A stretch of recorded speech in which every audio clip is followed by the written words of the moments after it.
National Weather Service in Raleigh has issued a severe thunderstorm warning for southeastern Granville County, northeastern Wake County, east central Durham County, Franklin County, until 7:45 p.m.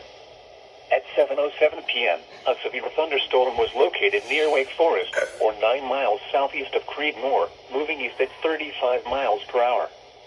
Hazard, 60 miles per hour wind gusts and quarter-size hail. Source, radar indicated. Impact, hail damage to vehicles is expected. Expect wind damage to roofs, siding, and trees. Locations impacted include Rollsville, Falls Lake State Rec Area, Ingleside, Youngsville, Wake Forest, Falls Lake Boat Ramp, Vernal, Lewisburg, and Franklinton. For your protection, move to an interior room on the lowest floor of a building. Repeating, a severe thunderstorm warning has been issued until 7:45 p.m. for the following counties in North Carolina: Durham, Franklin, Granville, and Wake.